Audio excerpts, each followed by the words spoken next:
Bom, gente, bom dia. Meu nome é Nuno Freitas, eu trabalho na CIS Group. Eu sou Account Manager e Support Leader da CIS Group aqui no Brasil.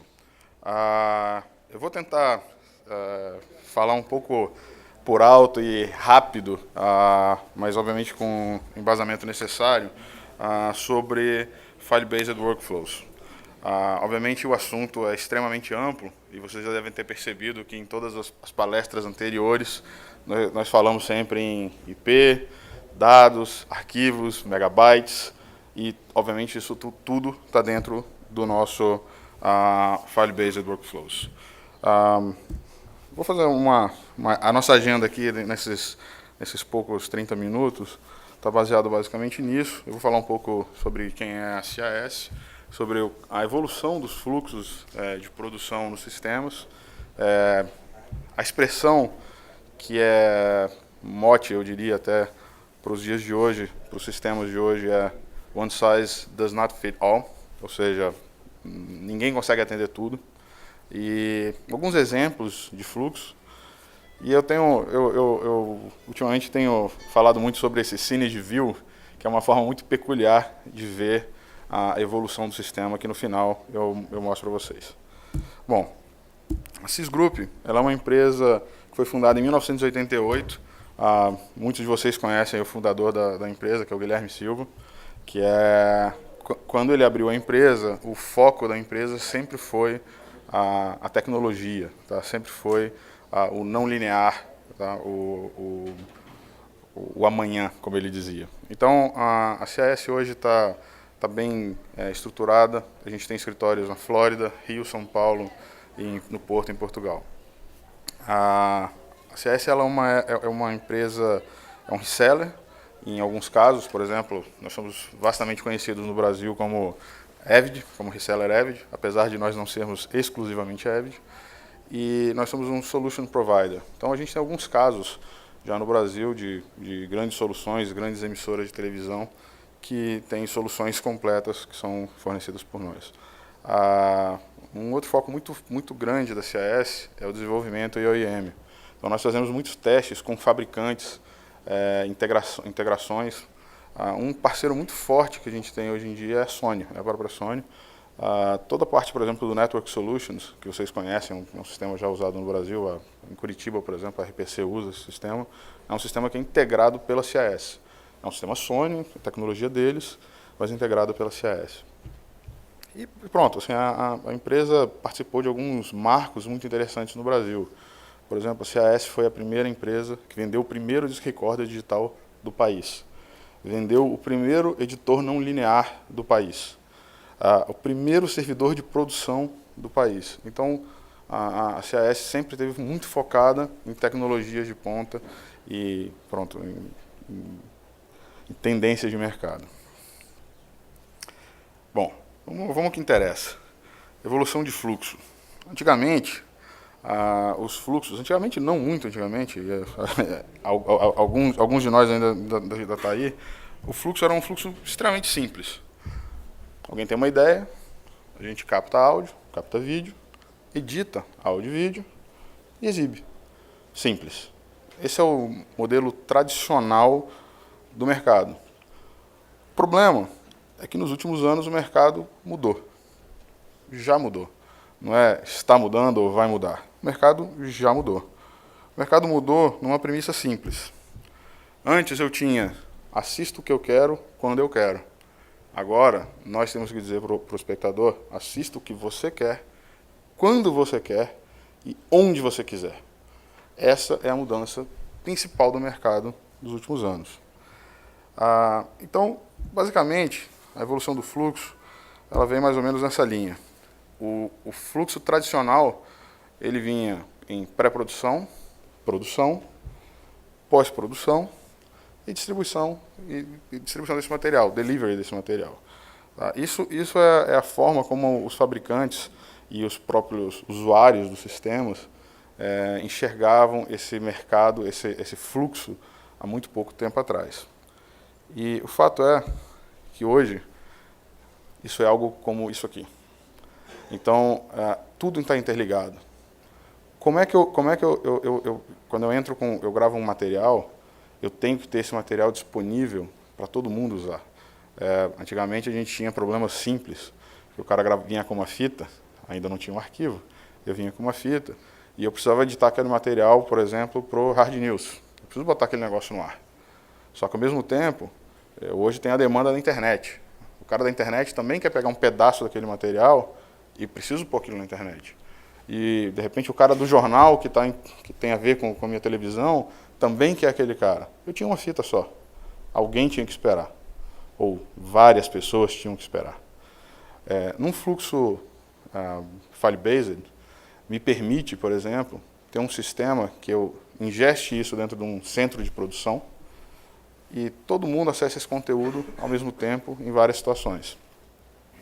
Isso é um primeiro benefício. O segundo benefício, de fato, é a distribuição disso. Isso foi ao ar. Maravilha. Eu editei e joguei ao ar. Mas e os outros canais? Eu preciso distribuir esse conteúdo. Importante, multiplataforma. Todo dia a gente vê uma notícia nova. O Android vendeu mais, o iPhone vendeu mais, não sei quem vendeu mais, todo mundo vende mais.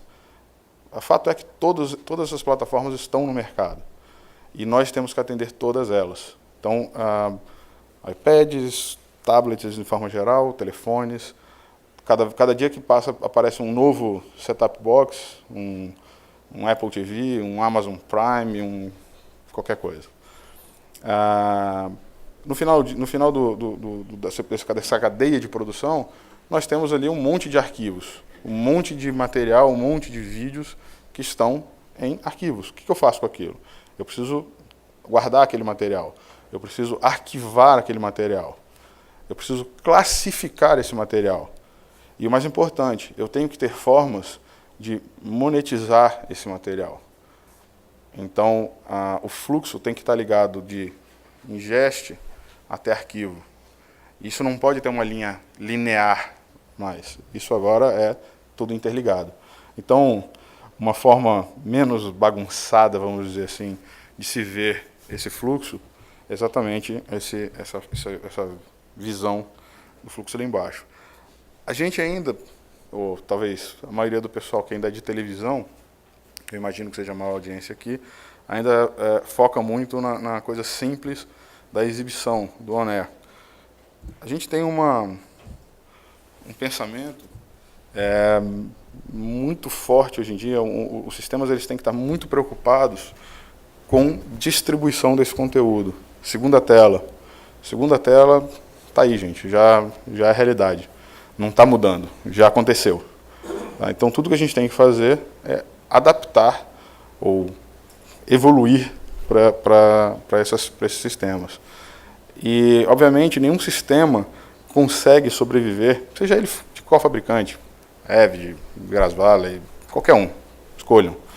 Nenhum sistema hoje consegue sobreviver sozinho. Não há nenhum sistema no mercado, nenhum fabricante no mercado que consiga entregar uma solução end-to-end que atinja todos e quaisquer fluxos necessários para uma televisão. Não existem duas televisões iguais. Às vezes a gente está dentro do mesmo grupo e uma televisão A tem um fluxo específico e a televisão B tem outro fluxo específico, com nuances específicas. Então, ninguém consegue fazer isso. O objetivo sempre, no final das contas, é integrar tudo, conectar todo mundo de qualquer lugar. A Avid tem uma visão e criou um conceito, vamos dizer, em cima disso, que é o Avid Everywhere, que é, basicamente, conectar, criar conteúdo, colaborar e, de novo, fazer dinheiro com isso, que afinal é o que está todo mundo interessado no fim do dia. Algumas empresas vieram basicamente para completar os fluxos de operação desses grandes sistemas. Tá? Quando você tem sistemas, por exemplo, de produção como os da Avid, que me permito falar dos sistemas Avid por CCAS, a gente tem uma série de lacunas, uma série de pontos específicos do workflow que podem ser melhorados. Tá? Então, por exemplo, quando a gente fala de file-based, a gente normalmente tem um problema sério de como eu coloco esse material que foi captado, por exemplo, com as câmeras, para dentro do sistema, como eu ingesto esse material. É uma palavra que surgiu aí há alguns anos, que acho que já entra no dicionário. Como é que eu ingesto esse material dentro dos meus sistemas de produção? Muitas emissoras têm aí 10 equipes, 15 equipes, 20 equipes externas. Então o cara chega às vezes ali com 20, 30 discos ou cartões para ingeste simultâneos. O cara tem, por exemplo, contribuição, que muitas televisões hoje, acho que a maioria de vocês já viu isso, onde o usuário, o telespectador consegue enviar material, conteúdo para os jornais. O telespectador consegue mandar isso. Como é que eu ingesto esse material? Como é que eu trato esse material dentro do sistema? Então eu preciso de sistemas, por exemplo, para ingeste. Eu, por exemplo, preciso de sistemas de verificação de arquivo, de quality checker. Por exemplo, problema que hoje a gente ainda discute muito fora do file-based, que é a questão do áudio. Como é que a gente normatiza o áudio? Tá? Do loudness. Como é que eu vou normatizar o loudness? Até hoje a gente tem esse problema, a gente ainda tem problemas com isso. Como é que eu faço isso com file? Porque não é um cabo que entra e um cabo que sai. Eu tenho um arquivo pronto. Eu terminei uma ilha de edição e vou mandar aquele material para uma exibição. E como é que eu faço? Como é que eu normatizo isso? Como é que eu checo o loudness daquele material? Como é que eu vejo a qualidade daquele material? Então tem que ter sistemas que façam isso. Então, por exemplo, algumas das empresas que surgiram tentando cobrir essas necessidades, por exemplo, a Glucast, ela é uma empresa irmã da CAS, que é especializada em fluxos de ingeste e de trabalhos de high-res, low-res simultâneos para situações específicas. Até vou falar um pouco mais sobre isso daqui a pouco. Por exemplo, empresas como a Object Matrix, é uma empresa especializada em storage nearline, mais capacidade, menor custo. Dixon Sports. Dixon Sports é uma empresa voltada para metadados específicos para esporte. Wooler. A Wooler, a princípio, todo mundo conhece a Wooler como monitores de áudio. A Wooler tem uma divisão chamada Radiant Grid, que faz análise, por exemplo, de loudness em file-based, por exemplo. Conversão de normas. Se eu quiser converter PAL-M para NTSC em file. Então, eu preciso de sistemas que façam isso. E, por exemplo, Storage DNA, uma empresa que é focada em controlar robóticas ou pequenos LTOs de extremo baixo custo, sem middleware. Bom, aqui eu tenho um diagrama, que é um diagrama relativamente básico, que mostra um fluxo muito comum nos dias de hoje em cima de file-based. Então, eu vou tentar aqui mostrar um pouco para vocês. Eu tenho aqui, eu tenho meu material gravado, tá? Externo, seja lá o que for. Então eu tenho aqui XDK HD, P2, o que seja. Eu tenho um sistema que faz ingest. Esse sistema ele pode fazer high-res e low-res para um sistema de storage de produção, ou, por exemplo, nesse caso ele faz low-res para um sistema de produção e um high-res para um sistema de nearline. Eu tenho um sistema de controle de assets, de metadados, porque não adianta eu ter, de novo, um HD cheio de arquivos aqui dentro que eu não sei o que se trata. Eu tenho sistemas de edição que estão controlando esse cara. Eu tenho um sistema que vai interligar e que vai acertar os metadados entre a alta e a baixa, me permitir edições em tempo real com alta e baixa. Aqui eu tenho, por exemplo, um sistema de disaster recovery, onde eu, por exemplo, faço um arquivo de forma remota via internet. Ou, por exemplo, posso conectar o meu storage nearline direto num LTO. Gente, simples, extremamente simples. Parece complexo, obviamente, vendo isso no papel, mas se vocês analisarem, isso aqui não é metade do fluxo que a gente precisa ter numa cadeia de produção dentro de uma estação de televisão. Isso aqui basicamente trata de storage. Se eu quiser falar um pouco mais de uma cadeia de produção completa, eu já teria que vir para algo como isso aqui. Então, aqui, eu sei, não dá para ler. Eu sei que está complicado. Mas, infelizmente, não dá para botar tudo num slide e demonstrar isso de forma real. Então, aqui eu tenho, por exemplo, ingest. Aqui eu tenho, por exemplo, a parte de storage central e gerenciamento de mídia. Archive. Eu tenho ilhas de edição. Eu tenho estações de jornalismo que estão integradas exatamente com o sistema de produção. Eu tenho áudio. Eu tenho controle de comerciais. Eu tenho exibição. Toda a parte de exibição. Então, esse aqui é um sistema padrão, vamos dizer assim, nos dias de hoje. Isso tudo conectado na web, conectado no cloud, que é outro conceito bem amplo e não muito preciso ainda. Bom, basicamente isso. Por último, eu quero mostrar para vocês o que eu há pouco falei, que eu chamei do Synergy View. Isso, obviamente, é uma visão um pouco radical, mas, obviamente, que trata da realidade. Isso, eventualmente, vai acontecer. O que eles chamam... Esse é o mote deles já há alguns anos. SDI must die. Então, eles tratam isso aqui já há algum tempo. Fato é que, apesar de radical, a gente está vendo que hoje, tudo que a gente está falando de novos produtos, de novas tecnologias, já está dentro desse escopo. A gente viu há pouco a apresentação do Eric, da Sony, ele falando das câmeras.